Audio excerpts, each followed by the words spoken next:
Welcome to our channel guys. तो आज हम 13 सितंबर का पेपर ही कंटिन्यूस करते हैं।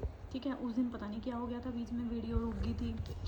तो मतलब 2 ही क्वेश्चन हुए थे। ठीक है, मैंने देखे थे वीडियोस में, आगे रुक गई थी वीडियो। तो चलो आज स्टार्ट करते हैं नेक्स्ट क्वेश्चन। अब हमें क्वेश्चन नंबर 56 क्या दिया। होप सो आज मैं 70 क्वेश्चन करा दूँ, बहुत लंबा हो गया ये paper. The correct value of the limit 1 minus cos x divided by x has x tending to 0 is। देखो, जब भी आपको इस टाइप के क्वेश्चन मिले ना लिमिट में, सबसे पहले आपने क्या करना है, आपके माइंड में ना जब भी लिमिट का कंसेप्ट आए ना, एल हॉस्पिटल रूल आना चाहिए। क्या आना चाहिए? L hospital rule. ठीक है, एल हॉस्पिटल रूल क्या कहता है? जो 0/0 फॉर्म बनाता है और इन्फिनिटी फॉर्म बनाता है। ठीक है, लिमिट में ये आना चाहिए सबसे पहले आपके माइंड में। तो यहाँ पे मैंने लिमिट जब x टेंडिंग टू 0 डाली, 1 माइनस में 0, कोस 0 क्या होता है 1, तो 1 माइनस 1 0/0 फॉर्म बन गई। अब मैंने इसका क्या कर दिया, जब 0/0 फॉर्म बन गई, इसका क्या कर दिया डेरिवेटिव। तो साइन x का डेरिवेटिव क्या होता है? माइनस में कोस, माइनस माइनस क्या हो जाएगा प्लस साइन x। अब लिमिट डाल दो, साइन 0 क्या होता है 0, और डिवाइडेड में क्या है 1, तो 0/1 इज इक्वल टू क्या आ गया 0। तो हमारा आंसर क्या आ गया यहाँ से 0। तो होप सो आपको ये क्वेश्चन समझ में आया, ईजी था। नेक्स्ट क्वेश्चन हमें दिया है, मतलब देखो मैं उस दिन बोल रही थी लाइव में, बट पता नहीं कैसे वो वीडियो ही नहीं आई आगे। यहाँ दे दिया let F such that r-1 tending to r be defined as F of X is equal to sine of X, then which is true. इसने क्या बोला है कि जब हमें इस टाइप का कोई फंक्शन दे रखा है और हमें ये पूछा है कि f is not continuous at x is equal to 1, f is continue at x is equal to 1, f is not continue at x is equal to 0। तो सबसे पहले तो ना आपको यहाँ 0 वाला तो कोई कंसेप्ट दिया ही नहीं हुआ, तो ये ऑप्शन तो वैसे ही एलिमिनेट हो गया। डी ट्रिपल भी देता ही आपको इस टाइप के ऑप्शन है कि उसमें एक आधा ऑप्शन तो ऐसा होगा जो मतलब आपकी स्टेटमेंट से ही मैच नहीं कर रहा होगा। तो ऑप्शन नंबर डी है वो तो वैसे ही 0 पे कुछ बोला ही नहीं है, तो 1 पे बोला है। ठीक है, तो हम यहाँ पे कंटिन्यूस की बात करते हैं। जो साइन की हमारी रेंज होती है ना, डोमेन होती है ना, वो क्या होती है रियल नंबर। और साइन की जो रेंज होती है वो किसके बीच में चलती है? -1 और +1 के बीच में। जब इस टाइप का कुछ होता है ना, तो हम कहते हैं कि फंक्शन क्या है? कंटिन्यूस है। अब साइन की रेंज क्या है? r। अब इसने कह दिया जो फंक्शन है ना, यहाँ पे क्या होती है डोमेन में से, और ये क्या दे दी इसकी रेंज, मतलब डोमेन में से इसने कहा है -1 को हटा दो। लेकिन ये कह रहा है जो रेंज में है ना, साइन -1 और +1 के बीच में ही रहता है, इसके अलावा नहीं रहता। लेकिन इसने यहाँ से 1 को हटा दिया। क्या कह रहा है? ये 1 को हटा दिया आर में से। तो यहाँ से हमारी क्या बात निकली कि जब ये 1 हट गया तो यहाँ से हमारा क्या आ गया? डिसकंटिन्यू पॉइंट आ गया। अगर ये 1 इंक्लूड कर लेता तो हमारा कंटिन्यूस पॉइंट आ जाता at X is equal to 1। तो यहाँ से हमारी क्या आ गई? डिसकंटिन्यूटी आ गई। किस पे? 1 पे, जो बाहर निकाला। जब भी इस टाइप का आपको कोई क्वेश्चन निकले ना, जो भी पॉइंट निकल रहा होता है ना फंक्शन में से, वही उस पॉइंट के ऊपर क्या होता है? डिसकंटिन्यूटी होती है। तो F is not continue at X is equal to 1। ठीक है, नेक्स्ट क्वेश्चन हमें दिया है the theorem which allow us to translate difficult line integral into the more simple double integral। अब आपके माइंड में आना चाहिए, मैंने कितनी बार आपको करवा दिया, जब भी लाइन से सरफेस में जाते हैं 2 चीज़ें आती हैं, एक तो आती है आपकी स्टोक और एक आती है आपकी ग्रीन थ्योरम। और जब वॉल्यूम की बात करते हैं तो क्या जाता है? Gauss theorem. तो यहाँ से सिंपल हमें स्टोक, अब यहाँ देखो, अब यहाँ ना ध्यान से देखना इसको ऑप्शन को, यहाँ ना दोनों चीज़ें दी हैं, स्टोक भी दिया और आपकी ग्रीन थ्योरम भी दी है। ठीक है, इसमें कैसे पता चलेगा कब स्टोक आएगी कब ग्रीन आएगी? जब हमारा यहाँ कर्ल की बात होती है ना, line integral to the simple double integral, line integral to surface integral में जाता है, जब ये सरफेस पे जाता है, तो अगर यहाँ पे कर्ल की बात करना ना, तो हमारा आंसर होता है स्टोक थ्योरम। अब इसने कर्ल वर्ल कुछ नहीं किया। जब भी इस टाइप का मिले ना सिंपल, अब जब दोनों में से कोई एक ऑप्शन छांटना तो आप ग्रीन को छांटना। ठीक है, और जब कर्ल की बात करें तो आप छाटोगे स्टोक को। ठीक है, होप सो आपको क्वेश्चन समझ में आया। हमें नेक्स्ट क्वेश्चन दिया है, if F of X and G of X define f of x is equal to 1 if x belonging to q and f of x is equal to -1 x belonging to q। मतलब ये irrational का complement है। ठीक है, ये complement हो गया इसका, मतलब ये इरेशनल नंबर हो गया, ये हो गया इरेशनल का कॉम्प्लीमेंट। ठीक है, मतलब इसमें इरेशनल नहीं है। एंड जी ऑफ एक्स क्या दे दिया? -1। If X belonging to complement and G of X क्या दे दिया? 1। होप सो विजिबिलिटी अच्छी है। इफ़ एक्स बिलोंगिंग टू क्या दे दिया है? क्यू का complement, then which is the false. देखो, जब भी आपका ना इस टाइप का क्वेश्चन आएगा ना, मैं आपको एक ट्रिक बता देती हूँ। ठीक है, क्योंकि इसके टाइप का ना एक क्वेश्चन और दिया हुआ है आपका आगे, तो आपको इजी हो जाएगा। देखो, जब भी आपको ना जैसे एक्स टेंडिंग टू 1, इसका ना मैंने पहले एग्जांपल लिखा हुआ है, पहले थोड़ा सा देख लो। और एक्स टेंडिंग टू -1 मैंने ले लिया एफ ऑफ एक्स। इसने यही वैल्यू दी है ना कि एफ ऑफ एक्स 1 है। कब? जब एक्स किस पे बिलोंग करेगा? जब x किस में बिलोंग करेगा, रैशनल पे, और जब x इजिकल टू -1 जब x किस पे, इरेशनल, मतलब नो इसके कॉम्प्लीमेंट पे। तो ये वही वैल्यू लिख दी मैंने इस टाइप से। अब यहाँ से मुझे दिख गया कि लेफ्ट हैंड लिमिट लो जब कॉम्प्लीमेंट में होती है तो 1 आएगी और एक क्या आएगी, -1। तो यहाँ से सीधा दिख रहा है कि पॉइंट पे क्या है, डिसकंटिन्यूटी है। नेक्स्ट हमें क्या दे दिया, g of x is equal to -1, ये दिया हुआ है, ये मतलब मैंने खुद से नहीं लिखा, ये दिया हुआ था आपके स्टेटमेंट में। देखो g ऑफ x क्या दे दिया, -1 जब x किस पे, रैशनल पे, और g ऑफ x 1 कब होगा, जब ये क्या होगा, x के इरेशनल के किस पे, कॉम्प्लीमेंट पे। तो यही वैल्यू वही लिखी हुई है। यहाँ से भी हमें पता क्या चल गया कि ये क्या है, डिसकंटिन्यूटी पॉइंट है, ठीक है। बट इनकी ना कंपोजिशन क्या होती है, कंटिन्यूस होती है। आपको क्या याद रखना है कि ये फंक्शन तो क्या होते हैं, left hand limit and right hand limit इसकी नहीं एग्जिस्ट करती, जो कि तब क्या बन जाते हैं, डिसकंटिन्यूटी। लेकिन जो इनकी कंपोजिशन का मतलब क्या होता है, कंपोजिशन का मतलब होता है जैसे फोग हो गया, गोफ हो गया, ये मतलब मिक्सअप। कंपोजिशन का मतलब होता है कि एफ और जी एफ जब आपस में क्या करते हैं, मिक्स करते हैं। जैसे मैंने एफ ऑफ जी एक्स लिया, एफ ऑफ जी एक्स, जी -1 पे किसकी कितनी वैल्यू दे रखी थी ऊपर एफ में, जी ऑफ इसके -1 में वैल्यू कितनी थी इसकी, -1 जी ऑफ एक्स पे। तो यहाँ पे वैल्यू पुट कर दी -1। अब एफ ऑफ -1 कितना होता है, देखो ऊपर दिया हुआ है, एफ ऑफ -1 पे वैल्यू कितनी है, 1। ये रही एफ ऑफ, यहाँ से देखो माइनस, जब हमारा एफ किस पे जा रहा है, एफ ऑफ -1, जब एफ ऑफ ये इरेशनल पे जा रहा है ना -1 में, तो यहाँ पे वैल्यू कितनी आएगी, 1। इसी तरह ना एफ ऑफ जी निकाल दिया किस पे, एक तो निकाल दिया -1 पे और एक निकाल दिया किस पे, 1 पे। दोनों पे वैल्यू क्या आ रही है आपकी, 1 आ रही है। तो यहाँ से आपको क्या याद रखना है, सिंपल रिजल्ट है। इसी तरह जी ऑफ एक्स देखें तो यहाँ पे वैल्यू सेम आ रही है, यानी कि कंटिन्यूस फंक्शन होता है। तो आपको यहाँ से क्या वैल्यू याद रखनी है कि जो मतलब इस टाइप का जब भी आपका कोई क्वेश्चन आता है, सिंपल इसका ना रिजल्ट ही होता है, इसको लर्न ही कर लो, ठीक है। मतलब इतना नहीं है, आप वहाँ पे एग्जाम में इतना टाइम भी नहीं होता, आप एक एक कंसेप्ट को करके दिखाओगे। तो सिंपली जब आपको इस टाइप का कोई क्वेश्चन मिले ना इसी टाइप का, इसकी लिमिट तो एग्जिस्ट नहीं करती, लेकिन इसकी कंपोजिशन क्या होती है, कंटिन्यूस होती है। तो देखो एफ इज़ नॉट कंटिन्यूस, नहीं एफ इस मतलब एफ तो कंटिन्यूस है ही नहीं, ये बात तो बिल्कुल ठीक है। एफ ऑफ जी मतलब इसने बताना है कौन सा गलत है, ऑप्शन में देखना कौन सा गलत है ध्यान से, ये बात तो बिल्कुल ठीक है। एफ इज़ नॉट कंटिन्यूस, अभी तो हमने देखा है कि ये कंटिन्यूस नहीं होते। F of G and G of X both are continuous, yes ये कंटिन्यूस नहीं होते, लेकिन इनकी जो कंपोजिशन है वो क्या होती है, कंटिन्यूस होती है। तो यहाँ से ये पॉइंट क्या हो गया आपका, कंटिन्यूस, ये भी ठीक हो गया।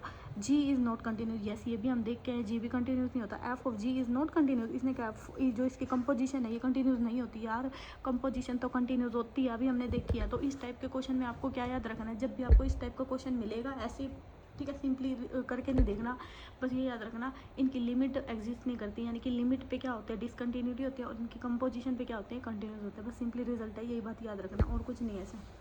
नेक्स्ट हमें दे दिया the area of cardioid r is equal to a 1 minus cos theta is. देखो जब भी आपको ना इस अभी जो आपका 2024 का पेपर हुआ था ना, उसमें आपको 1 प्लस साइन थीटा पूछ रखा था, क्या है वो, मतलब इतना इजी क्वेश्चन दे रखा था। अगर आपने प्रीवियस ईयर क्वेश्चन अच्छे से किया है ना, आप उस क्वेश्चन को ऐसे कर लो चुटकी में, फ्री का नंबर था वो क्या था, वो एक कार्डोइड था। अब आपको ना इसमें क्या दे रखे हैं, 4 कार्डोइड होते हैं, जैसे कि मैंने आपको पहले भी पढ़ाया था, एक होता है अपवर्ड, एक डाउनवर्ड, एक लेफ्ट और एक राइट। तो ये इनकी ना इक्वेशन होती है, ये मैंने ऑलरेडी बताई भी थी, 1 plus sine theta 1 minus sine theta. मतलब जो वाई एक्सिस की तरफ जाती है ना वो तो क्या जाती है, साइन थीटा जाता है, और जो एक्स एक्सिस की तरफ जाते हैं वो क्या जाता है, कोस थीटा जाता है। अगर प्लस की तरफ जाते हैं तो पॉजिटिव आता है, माइनस की तरफ जाते हैं तो क्या आता है, नेगेटिव। तो बस वही लिखा, देखो लेफ्ट साइड जाएगा तो नेगेटिव, राइट साइड जाएगा तो पॉजिटिव, डाउन जाएगा तो नेगेटिव, अप जाएगा तो पॉजिटिव। तो इसका ना सिंपली रिजल्ट होता है, इसका मतलब एरिया होता है। जैसे इसको करना नहीं है, ये सारा मैं पहले बता रही हूँ, इसका ना डायरेक्ट याद करना है, 3a² π/2, बस ये होता है इसका एरिया, ठीक है। जब भी आपको इस टाइप की कोई भी कंपोजिशन मिले ना, मतलब कंपोजिशन बोल रही हूँ, ऊपर वाले क्वेश्चन से मतलब माइंड मेरे चल रहा है, मतलब इस टाइप का कोई भी कार्डोइड मिले ना, जैसे आपको the area of the cardioid r is equal to 1, मतलब इनमें से कुछ भी मिले, इन सब का एरिया होता है 3/2 πa², ठीक है। ऐसे करके याद कर लेना, 3/2 πr², r² की जगह यहाँ a लगा रखे, ठीक है, हो गया होगा याद। नेक्स्ट क्वेश्चन क्या दिया, if F of X is equal to 1 X belonging to Q. अब देखो ये वही क्वेश्चन आ गया पीछे वाला जो मैंने अभी आपको करवाया है ना, X belonging to Q and F of X is equal to 0 if X belonging to Q का क्या है, कॉम्प्लीमेंट, मतलब इरेशनल का कॉम्प्लीमेंट। अब आपको ये रिजल्ट ही है, याद रखना है। देखो ये इंटीग्रल कब होंगे इनके फंक्शन है ना, इसमें आपको ये पता होना चाहिए इंटीग्रल की डेफिनेशन क्या बोलती है। जैसे कि मैंने आपको ऑलरेडी बताया था, कोई भी फंक्शन इंटीग्रल कब होता है, जब तो वो क्या होता है, पहली कंडीशन क्या होती है, वो बाउंडेड होना चाहिए, और दूसरी कंडीशन क्या होता है, वो डिसकंटिन्यूटी होनी चाहिए उस पर, मतलब जिस पॉइंट पे हम निकाल रहे हैं, मतलब वो डिसकंटिन्यू होना चाहिए फंक्शन। तो अभी हम ना पीछे पढ़ के आए थे, मैंने आपको बताया था left hand limit and right hand limit की एग्जिस्ट नहीं होती, तो फंक्शन क्या होता है, डिसकंटिन्यूटी होती है। तो अगर डिसकंटिन्यूटी है और यहाँ पे देखो पहला ऑप्शन क्या दे दिया, F is integrable over the A and B, ये बाउंडेड दे दिया और फंक्शन क्या है, डिसकंटिन्यूटी है, तो यहाँ से हमारी ये बात क्या हो जाएगी, ट्रू हो जाएगी। एफ इज़ अनबाउंडेड, अनबाउंडेड का कोई मतलब ही नहीं है, ठीक है। F is not integrable. अब इन यहाँ पे देखो इसने यही पूछा था कि कौन सी बात ना इसमें से हमारी क्या है, रोंग है। मैं शायद इसका ना लिखना भूल गई पूरा, तो आपको एज ए रिजल्ट याद रखना है कि जैसे डिसकंटिन्यूटी आ रही थी ना पॉइंट पे, तो ये बाउंडेड तो है और ये इंट्रीगल भी है। इंट्रीगल कब होता है, जब ये बाउंडेड होता है और क्या होता है, डिसकंटिन्यूटी होता है। अब 0 और 1 पे चल रहा है। अब यहाँ पे क्या दे दिया, F is not integrable over the, भाई एफ तो है ना, जब बाउंडेड और डिसकंटिन्यूटी होती है तो एफ क्या होता है, इंटीग्रेबल होता है। तो मतलब ये इसका स्टेटमेंट पूरी लिख लेना, यहाँ पे यही पूछा हुआ था कि कौन सी रॉन्ग स्टेटमेंट है। तो F is not integrable over the A and B. Hope so आपको ये क्वेश्चन समझ में आया होगा, नहीं आया ना एक बार दोबारा से वीडियो को पीछे करके देख लेना, आ जाएगा। नेक्स्ट क्वेश्चन हमें दे दिया लेट, क्योंकि ना मेरे को बहुत सारे क्वेश्चन कराने हैं, मैं क्यों पहले ही हमारा बहुत पीछे चल रहा है पेपर, ठीक है। अभी 7 पेपर रहते हैं आपके। Let S and T are the two bounded set then which is the false. देखो अब इसने फॉल्स बोली है, कौन सी होती है, तो ना पहले इसका कंसेप्ट देखते हैं फिर हम चलते हैं उस पर। देखो इसमें क्या बोला है, जब भी ना हमें इनफ्रीमम निकालना हो ना एक्स प्लस वाई का, जब x हमारा s से और y हमारा कहाँ से हो, t से हो, तो ये इनफ्रीमम में क्या चलता है, इनफ्रीमम ऑफ s प्लस इनफ्रीमम ऑफ क्या होता है, t। जब इनफ्रीमम निकालना हो और जब सुप्रीमम निकालना हो ना किसका, x प्लस वाई का, तो ये होता है supremum of x supremum of t। जब इनफ्रीमम निकालना हो ना माइनस का, तो यहाँ पे ना ये चेंज हो जाते हैं। पहले तो क्या आ गया, देखो इनफ्रीमम निकालना है माइनस में, तो यहाँ पहले क्या आ गया, इनफ्रीमम s माइनस में इनफ्रीमम t। इसी तरह सुप्रीमम निकालना है x माइनस वाई का, तो यहाँ पे पहले देखो सुप्रीमम है ना, तो यहाँ भी क्या आ जाएगा, सुप्रीमम s माइनस में इनफ्रीमम t। तो आपको ना इसमें डायरेक्ट रिजल्ट ही है, ये क्या याद रखना है, जब ना प्लस की बात करें ना, या तो इनफ्रीमम निकालना है सुप्रीमम, तो दोनों के साथ क्या चलता है, इनफ्रीमम चलता है, और सुप्रीमम बोले तो सुप्रीमम चलता है। किस में, प्लस के केस में। जब माइनस की बात करें ना, तो माइनस में क्या होता है, जो भी पहले निकालना है ना, पहले तो वो आता है माइनस लगा के फिर सुप्रीमम आता है, ठीक है। माइनस अपने साथ सुप्रीमम लेते, मतलब अपोजिट लेता है, ठीक है, क्योंकि वो घटता है ना, तो वो सोचता है मैं किसी और को भी साथ में घटा के चलूँ, ऐसे करके याद कर लो। देखो पॉजिटिव का मतलब होता है, पॉजिटिव बंदे क्या होते हैं, पॉजिटिव सोचते हैं भाई हमारा भला है तो सबका भला है, तो वो अपना भला सोचते हैं ज़्यादा, तो वो अपने तरफ ही लेते हैं जब पॉजिटिव होते हैं। और जब नेगेटिव होते हैं ना, वो सोचते हैं हम तो गिर ही नहीं हैं, दूसरे को और गिरा दें, ठीक है, ऐसे करके याद कर लेना। सुप्रीमम में फिर यहाँ पहले सुप्रीमम आ गया, फिर क्या आ गया, इनफ्रीमम ऑफ टी। होप सो आपको ये रिजल्ट समझ में आया। यहाँ पे हमें दिया है let S and T are the two bounded function set is, ये बताना कौन सा फॉल्स है, तो इनफ्रीमम एक्स प्लस वाई का, तो यहाँ पे इनफ्रीमम होते हैं, ये बात बिल्कुल ठीक है। इनफ्रीमम एक्स माइनस वाई, तो इनफ्रीमम माइनस सुप्रीमम, ये भी ठीक है। यहाँ क्या दे दिया, supremum X minus Y supremum S plus supremum T, ये चीज़ गलत है, क्योंकि मैंने अभी माइनस में बताया ना आपको कौन सी फॉल्स है, तो यहाँ ऑप्शन नंबर सी क्या हो जाएगी, क्योंकि यहाँ पे क्या आएगा आपका, इनफ्रीमम आएगा, ठीक है। और सुप्रीमम में ये दोनों सुप्रीमम, ठीक है, तो फॉल्स पूछी थी, तो ऑप्शन नंबर सी क्या हो जाएगा, करेक्ट। नेक्स्ट क्वेश्चन हमें दिया है, ध्यान से देखते जाओ। लेट ए मैट्रिक्स स्पेस, अब ये रिजल्ट है, याद करने हैं आपको।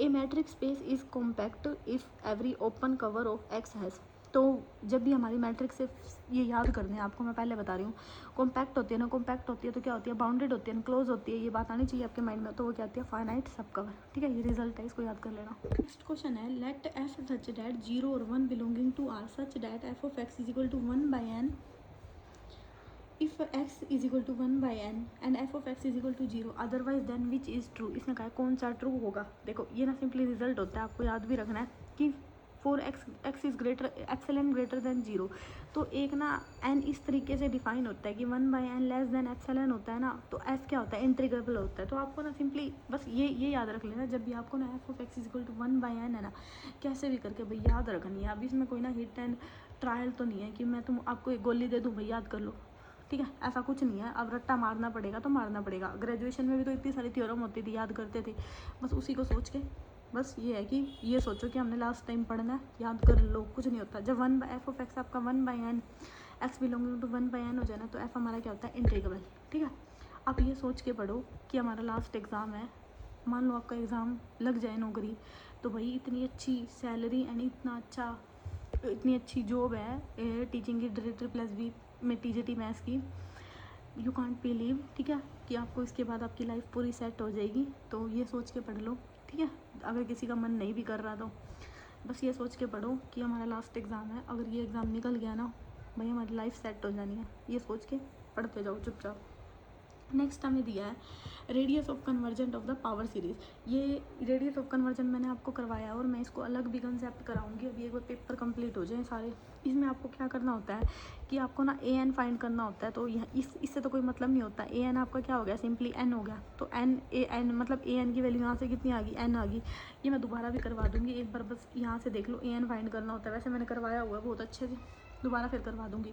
तो ए एन हमारा एन है, तो ए एन प्लस 1 और ए एन निकालना है। तो बस सिंपली यहाँ पे वैल्यू पुट करो, लिमिट लगाओ, आंसर क्या आ जाएगा 1। ये तो वैसे बहुत इजी क्वेश्चन है, पहले मुझे भी डर लगता था पता नहीं क्या है, लेकिन पढ़ने के बाद बहुत इजी क्वेश्चन है ये, मैं करवा दूँगी। बाकी देखो मैंने स्पेस तो छोड़ा हुआ था, बट अभी ना टाइम नहीं है मेरे को, बहुत सारे क्वेश्चन कराने हैं, बहुत दिनों से चल रहा है ये पेपर, इसको फिनिश कराना है, ठीक है। मैं करवा दूँगी अलग से कंसेप्ट बना के। If S is equal to 0 और 1 and T is equal to 0 and 2 then which is the true. अब इसने कहा है कौन सा ट्रू होता है। तो एक बार ना इसका ये देख लो। देखो एस की वैल्यू क्या दे दी 0 और 1, और टी की वैल्यू क्या दे दी 0 और 2। इसमें इनफ्रीमम का क्या मतलब होता है, मिनिमम वैल्यू जो कि क्या है 0, और सुप्रीमम का क्या मतलब होता है, मैक्सिमम वैल्यू जो कि क्या है 1। इसी तरह इनफ्रीमम कितनी होगी 0 एंड सुप्रीमम क्या होगा, मैक्सिमम वैल्यू 2। अब इसने ना एस इंटरसेक्शन टी निकालना है। एस इंटरसेक्शन टी यानी कि 0 1 0 2। एस में क्या एलिमेंट दे दिया आपके 0 और 1। और अगर मैं मान लो जैसे इसने जो ऑप्शन दिए हैं ना, ऑप्शन से देख के मान लो मैं निकालती हूँ। पहले ना इसका क्या निकाल लो, सिंपली इंटरसेक्शन निकाल लो। इंटरसेक्शन का मतलब क्या होता है, हाँ ध्यान से देखना। पहले ना एस की वैल्यू लिख लो आप, क्लोज इंटरवल 0 और 1 था, एंड टी की वैल्यू क्या दे दी, क्लोज इंटरवल 0 एंड 2। इंटरसेक्शन का मतलब क्या होता है कि इनमें कोई सी जो चीज़ क्या है कॉमन है।